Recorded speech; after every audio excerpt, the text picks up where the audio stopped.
I want to thank one of our incredible sponsors, BrainTap.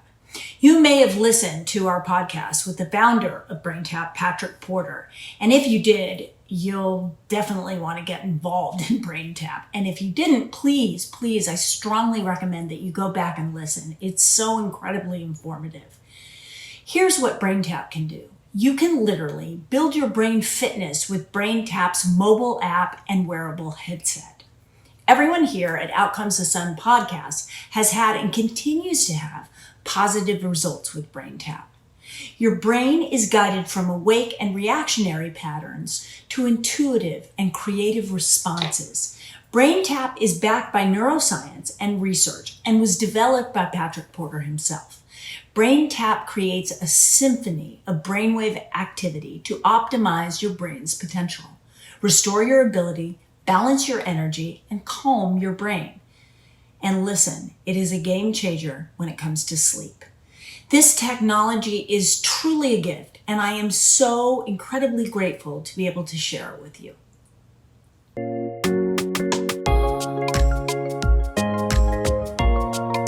Hi, everyone. Welcome to Outcomes the Sun podcast. I'm Mariel Hemingway, and I'm here with my partner, Mellisa Yamaguchi.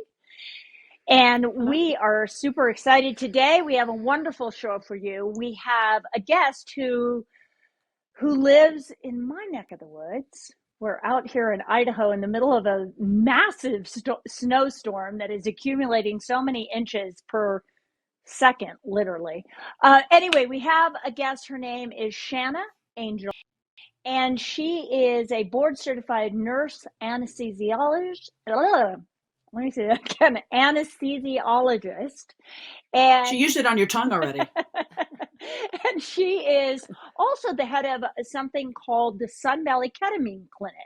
And so today we're going to have a discussion about ketamine, and we're excited to have this conversation because before we started, Shanna said that she had listened to some of our other podcasts, and we did one where we talked about psychedelics a little bit, and both Mellisa and I shared our fear of them. And what we were discussing prior to the show is that, you know, we come from a generation where, well, at least especially for me, my sisters did a lot of psychedelics back in the late 60s, early 70s, when people were doing them experimentally. They were doing them at rock concerts, you know, they were doing hits of LSD, like multiple things. Anyway, so my fear comes from not really understanding the benefits of certain psychedelics and what they can do for the brain, especially in a kind of a clinical setting. So maybe you could explain a little bit, first of all, what you do, and thank you for coming on and speaking to Mellisa and I, because we're so incredibly curious about what you're doing and seeing results, especially with mental health. Thank you so much for inviting me. This has become a passion. I've done anesthesia for over 32 years, and I loved anesthesia. I loved interaction with the patients. I loved drugs and watching how they work, the reaction to drugs. I really enjoyed that. I like the pharmacology of drugs. And when I started to do ketamine for depression and anxiety relief, I found a whole new passion.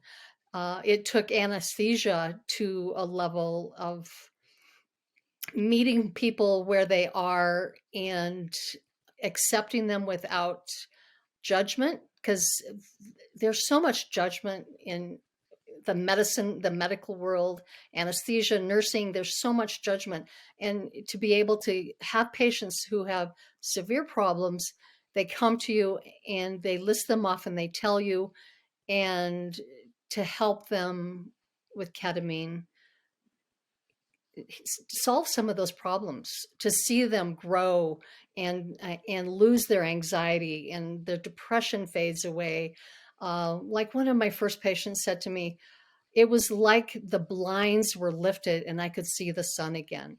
I mean, when you hear those kind of things as a practitioner, it warms your heart and it just makes you so thankful that we have some of these medications, some of these drugs that we can use for this kind of stuff.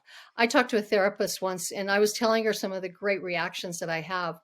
And she said, I wish my patients could talk to me like that. Because a lot of times with years and years of therapy, you still have the same issues. With ketamine, I see those issues. They can work on them and sometimes they just fade away because so let's get on to ketamine. Ketamine is not really a typical psychedelic, but it does have psychedelic properties. And as far as having a mystical experiences, which is sometimes what they want to describe psychedelic as, I have seen all of the qualifications for having a mystical experience. I do IV ketamine therapy. So I start an IV, and IV ketamine is 100% bioavailable, which means it goes into your brain 100%. It's used. And where some of your other methods like intramuscular, it's only about 80%. There's oral ketamine, which is only about 40%, and nasal, which is about 40%. So I think the gold standard for ketamine therapy is IV infusions. I have just seen it just work so well.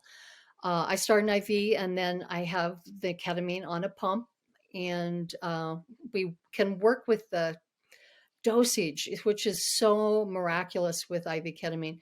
If the patient needs more, they can actually tell me, I want to delve deeper into this space.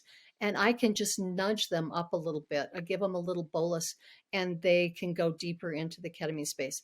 On the other hand, if they get scared, which I don't see it very often, but every now and then somebody doesn't really like it, so we can turn it off. And the effects within about 10 minutes, they're back in the room. Ketamine is also a dissociative drug, so you do have an out-of-body experience. It's not like, say, psilocybin, where in psilocybin, you're still seeing the trees and things within your environment. The trees may be talking to you, but in ketamine, you're in a different dimension. You're out of your body. Um, and that's why I'm there. And I sit with my patients all the time. I don't leave their side. If they need a hand on their arm to just ground them, I'm there. I watch their blood pressure, their heart rate, their saturation, and I watch for their reaction. So I'm watching their face, and if they look like, I don't want to use struggle because they really don't struggle, but if they're taking big deep breaths, I can just gently reach over, put my hand on their arm. Sometimes I get like, thank you. I've actually had people say thank you. And it just grounds them to know that their body is being taken care of, because sometimes they worry about that because their body's really not part of the equation. So they go into this space where most of the time it's incredibly peaceful. Right. It's chaotic. The words that I hear most are wow and weird. It's kind of weird. Things are going. There's a lot of geometrical shapes. There's a lot of texture. Some people see bright colors. Other people don't see many colors. But for most people, at the dosages, and I do dose to dissociation, there are clinics that just dose with a small dose. And I do think dissociation is part of the healing process because it gets you out of what our world, our society, which is pretty toxic, have told us that we are. We have these thoughts of ourselves as something that we're supposed to be. And ketamine helps the ego drop away. And you just are. You just are who you are. Can I ask a And question about the dissociative state? absolutely. I think I asked you this actually when we were having lunch a couple of weeks ago, but there Mm-hmm. is this idea that the dissociative state, which is good, right? You disassociate from everything, from your story, from your ego, from this and that. But sometimes I have heard, and I don't know this because I need to ask you. I've heard that a patient or a client or whatever can stay in that dissociative state, but sometimes they will drop back into like the way they were, right? And that can cause severe depression. Is that the case? Or or have you seen that, or is that not something that you have heard of? I've not seen that. I often have, and this is one reason I usually don't let other people in the room. When I first started, I let a spouse come in the room, and I let a parent come in the room one time, and it prevented dissociation. Oh yeah. They wanted to go and be themselves, but their Yeah. connection to this person kept bringing them back. So, you give them a little bit, and you could blast them out. All I have to do is get bigger dose, and I can blast them out, but I don't want that. I want them to gently go into these places and explore. And so, and also, I usually do not say anything during the infusion. If they need me to, I can they have earphones on usually with music. I think music really helps. And if they're concerned and they ask me something, I can lift the earphones and talk to them and say, "You're safe. I'm here with you."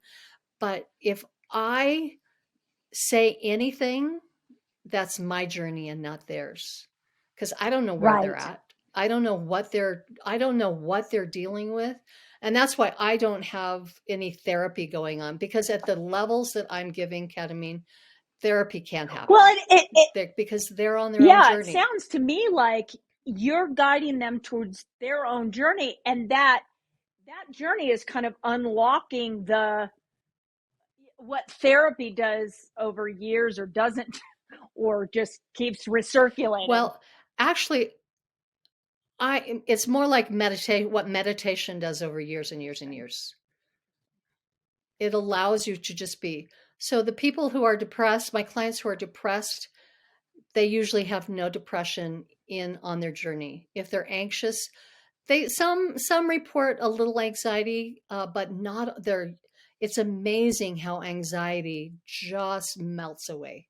I do before we work on intention. I want them to have an intention about what they want out of this. Where is it that they want to see themselves?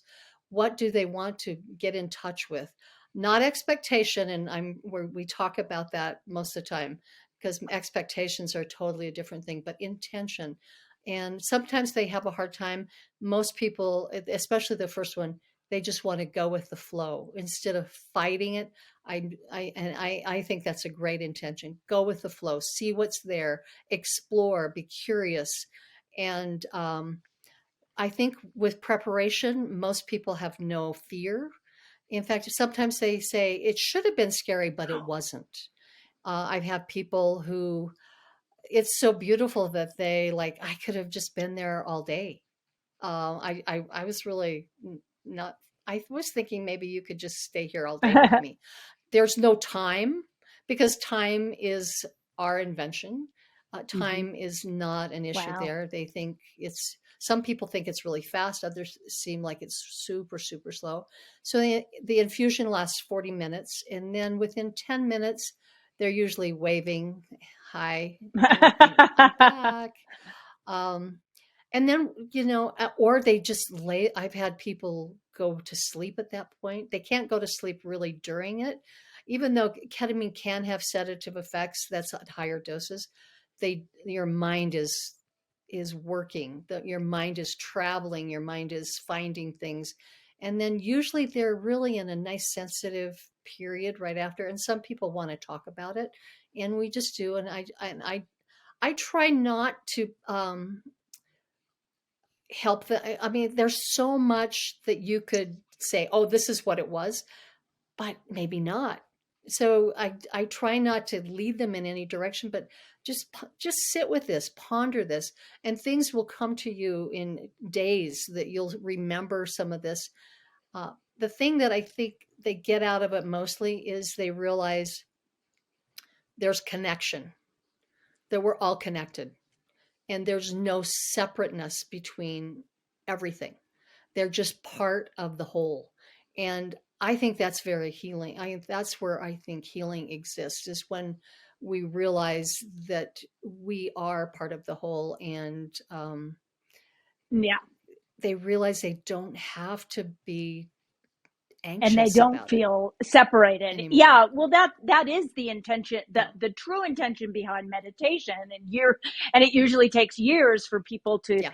get to that place where they see, oh my gosh, I do have this unbelievable connection with everyone. And from your experience, you haven't had any clients. Do I call them clients or patients in I call them clients because I, it's, I have a monitor, and everything's sterile and that, but it's not really a medical thing. It's very warm and got it. comforting. So I think I like to call I them got it. But clients. you have not had a negative, and some people have actually really gotten rid of their depression, say, or their anxiety completely. It's like gone. Is that correct? That's Yes. so cool. Yes. I've had people go off of their antidepressants that they've been on for 20 years. Uh, some people don't have long lasting results. I do have people that have to come back and have boosters once, once every 3, 4, 5 months. Interesting. And some I haven't seen again. The first client that I ever did, and it was about 7 years ago, in a hospital setting, she she came back for a couple of boosters, and then I didn't see her for a long time. And when she came back, I said, "What's been going on?" And she said, "Well, I realized that the relationship that I have with my parents, which was really abusive, which was a big cause of a lot of her problems. She wanted something more from her parents than they were able to give her." She said, "I realized that relationship was never going to work for me. I stopped smoking pot. I got a Wow. job, and I'm doing really Wow. well." And she doesn't have she doesn't do anything now, and I see pictures of her, and she has such a great smile now that she didn't have before. Wow.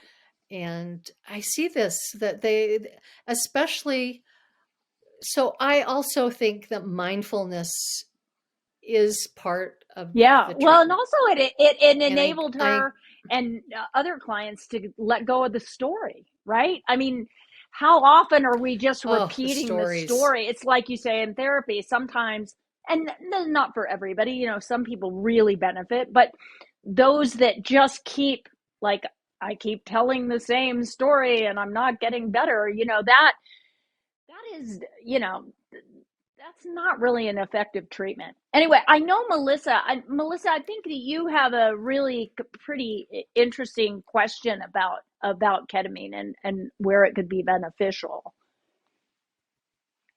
Well, in studying ketamine and trying to understand it before we got in, instead of just what I've heard, what I realized in what I researched is that ketamine is utilized, it allows the brain to create new pathways, right? New synapses, so that it can aid in the healing of past injury and illness.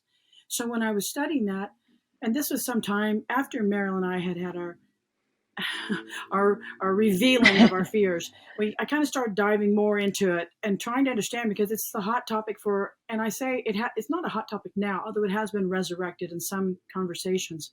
But I started trying to understand what it was, because it can't be bandied about so consistently in the medical industry and with known and reputed therapists without some, authenticity, I mean some truth to it. So I recommended it to someone I know whose child has undergone some incredible trauma, and I said, this is something that might be worthwhile looking into, with proper guidance with a therapist, with a nurse, with the doctor, someone who is well versed in this.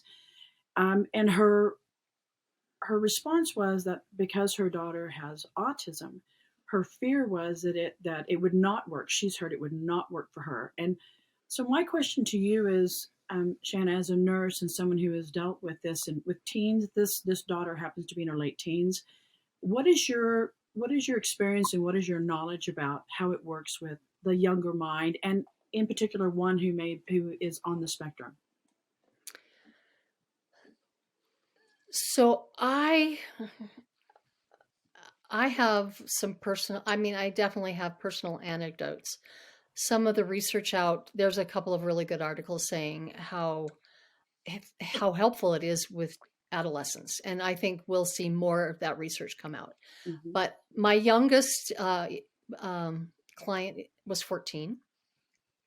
She had some really strong support going in, and we prepared her fairly well for this, and she did great. And especially and 16, 17-year-olds, they do great. They do really, really well. And I'm kind of in the thought process, our kids have so much going on right now. Mm-hmm. If we can help them establish who they are without the baggage of 40 years of therapy, Mm-hmm. And of society, of toxic society, Mm-hmm. if we can help them establish this when their their minds are young and vibrant, and we can get them on the right pathway with who they are and the power of themselves, Yes. I think their life ahead is very bright. Their future is very bright.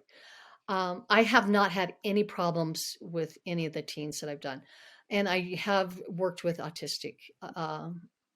I have a couple of clients with autism. They're on the spectrum. They're high functioning, and they tolerate ketamine very, very well. Interesting. They're able to talk to me. They've changed, and one client has been doing ketamine for a while, and I do think it saved his life. And There's some and he suicidal was on the ideations spectrum, and he was on the in the spectrum beginning. too. And Yes, how high depression. often do you see somebody like that? Not, you know, you don't have to be specific about a person, but in general.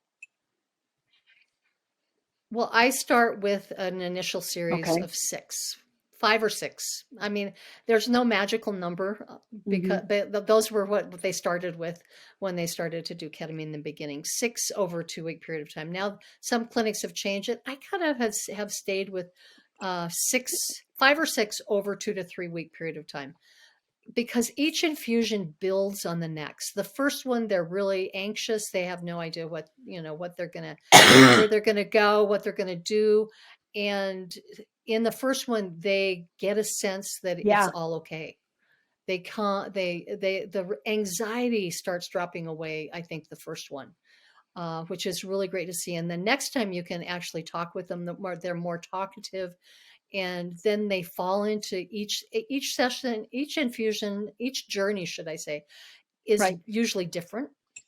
They go different places. They can have different thoughts, and each infusion builds on the next. And by 4 or 5, because sometimes they don't feel any. Usually, anxiety drops with 1. But depression sometimes takes 4 and 5 infusions until they see the depression fade away. Interesting. And then sometimes it comes back. And so we watch them carefully. And if it comes back, we do another infusion. And, I've had some clients with me almost 3 years now doing boosters, which, and I fully expect one day they will not be doing ketamine anymore. I do think that, they're going to heal their brain. They're going to heal their thoughts. Now, I have a question. I do have a question, though. So what would be some of the most frequent reasons why somebody would seek out the clinic? Is it primarily for depression or suicide ideation or anxiety, or could it be an overall sensation of something's not right with me, I need to retrack, and they don't really have an answer for it? Or do you get specific requests coming in? I do get specific requests, mostly for depression, anxiety, suicidal ideation. Ketamine is an incredible treatment for Wow. suicidal ideation. One infusion can help take those suicidal ideation away. And the fact that we have teens in our community and other people that are hurting themselves, Yes. they could come and have one ketamine infusion and probably we could get them out Wow. of that state. And that's fact. That is the That's research amazing. supports that. So you get kids, when you said hurting themselves, we have so many of the young teens cutting themselves and hurting themselves in other ways, if it's through self-medication. And so what happens in the brain, from what I'm understanding, and please correct me if I'm wrong, but what's happening is there's almost like a skip and repeat in one thought process that they have on that they are less than, or whatever it is that's causing them to feel this way or experience something this way. So the ketamine, in opening up these new pathways, these new synapses in the brain, offers them a different route. So get off the 101 and now take a different road. So I like to liken it to a toboggan run or a ski run. So they have ruminating thoughts. And so, the first time you go down in a toboggan, you have to really work your way down the hill. The next time it goes faster. The next time you can really start flying in that tunnel that channel that you've made. And you can't get out. You can't get out of that channel. You just go in that same channel. That's what people who have depression, all these things, they have ruminating thoughts and they just continue with those thoughts. So those thoughts are powerful and they're hard to get rid of. We know ketamine comes in, well, and so do MDMA and a lot of the other psychedelics, I think, are doing the same thing. Actually, meditation does the same thing. It creates, so what happens, they get these channels and their big thought, they break down, they lose their ability to transmit the transmissions. The neurons get depressions in them, so they shut down. So all of this connection in our brain, we get very small, not a small brain, but small thinking. So ketamine comes through, and they've actually watched in rat models that the neurons are healed, they're repaired. So you get the transmission going down them again. Plus you get more little dendritic spikes. So what you're doing is so ketamine in itself does creating this. new neural pathways so that you're not doing that same toboggan run. You're creating new ones, correct? And creating dendrites. And repairing, and repairing the ones that are depressed. So you have the limbic system, the amygdala, that is, high, just really amped up with depression and stress and fear and anxiety, and it's overworking. So ketamine, we see that it tamps down the amygdala, where all your fear is, and it connects it more to the frontal cortex, so that you have logical thought about your fear, and you realize that your fear is so what you've done is you've separated yourself from the fear, from the anxiety, from the depression, because you can actually observe it. Yeah. Well, that's what meditation does, right? You have that's what you've separated yourself out, so you can become the observer of what's going on in the brain and in your life, blah blah blah. It's fascinating. It's fascinating, and it's just a faster way to get there. Sorry, Mellisa, go ahead. It's okay. Is it also possible for someone who has perhaps had years or decades of alcohol use or drug use? Is it possible for those parts of their brain that have almost been, forgive my lack of proper nomenclature here, but been dulled or deadened in some ways? Is it possible for them to be able to receive benefit if someone's been a drug abuser? Or an alcoholic? Is ketamine still a possibility for them to help if they're suffering from any depression, anxiety, or pain? Yes. I've had some really good luck with alcohol problems and alcohol use disorder. And I think the thing I think with alcohol, it's so rampant, especially in our community. Mm-hmm. And we don't have a good support system. So I can do ketamine and I do see the benefits. They start believing in themselves. They start realizing that their whole past, they're not really bad people. Mm-hmm. Everything that's gone on in their lives have influenced them. And I really steer them towards Gabor Mate's work with Realm of Hungry Ghosts, and that idea of addiction being, a reaction to what you got that was bad or what you didn't get. Mm-hmm. So I think addiction is just, we really don't know everything about it, but I do see with ketamine that they find out that they are worthy. They are worthy of healing themselves. And I think the thing with ketamine, it allows people to heal themselves, which is our power, which is what it's all about, is letting ourselves that's heal now ourselves. I remembered what I was going to say. That's friend. exactly what I wanted to bring up, is that you said that, and I found that so powerful, because Melissa and I talk about this almost every show. It's like, how can we enable people to do because basically you got to do the work on yourself, right? You can't save another person.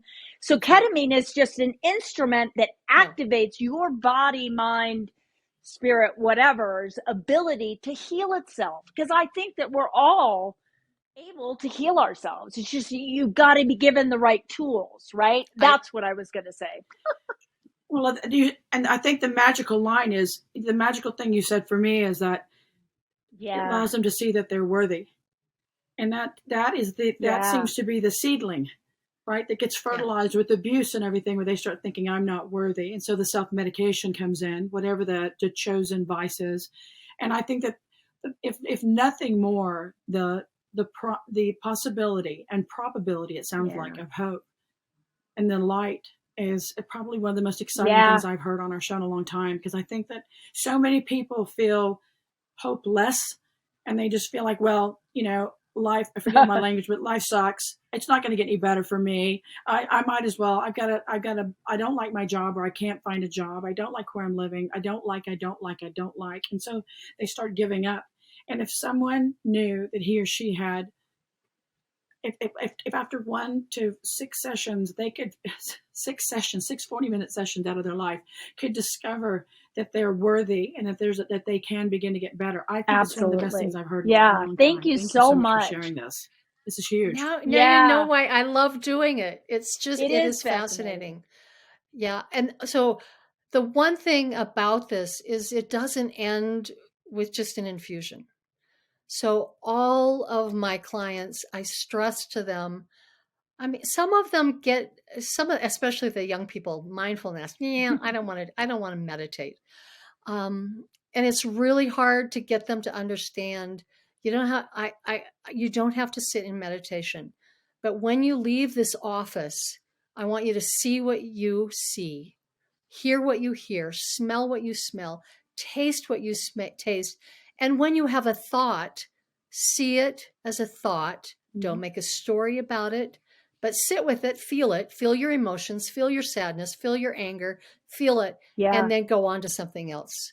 But mindfulness, they have to continue with being outside, eating good food, and being mindful. And I don't say you have to sit in meditation. I think that would all be really good for us. But I find my most mindful times are when I'm cooking, when I'm doing something, looking outside, when I'm outside. I know nature heals, so I try really hard to get all of my clients outside once a day and just see what they see. I listening to the leaves of the aspen trees when the wind's blowing, watching the snowfall right now. It's like, go outside and watch the snowflakes. That is where I think healing comes after they've had the treatments. I think they have the ability to start looking at things differently. I think what it that's where does the is healing it enables a person to step outside themselves and also be present with whatever they're going on in life. Listen, Shanna, this was incredible, and I know that I'm super excited about what you've shared with us, and I know Melissa feels the same way. It's amazing what you're doing. I'm like Melissa was saying, I'm so filled with hope, and thank you. I hope you'll come back again and talk to You're us. welcome. I don't know, about more discoveries, because this is really, of all the things, because that's all we want to do on this podcast and for the Mariel Hemingway Foundation, is just share the all the different modalities that are making a difference. And this, wow, this is really making a difference. I can tell. I mean, wow. Anyway, so thank you so much for Yeah. being on our show. Thank you so much. What a Oh, pleasure it's to a be with pleasure. you guys. Thanks. Thank you so much for all your work. Thank you Thank so you much. all. Thank you You're for welcome. joining us on Outcomes the Sun podcast, and we'll see you next week for another episode. Thank you so much for joining us today on Out Comes the Sun. You can listen to our podcast on Spotify, on Apple, and on YouTube.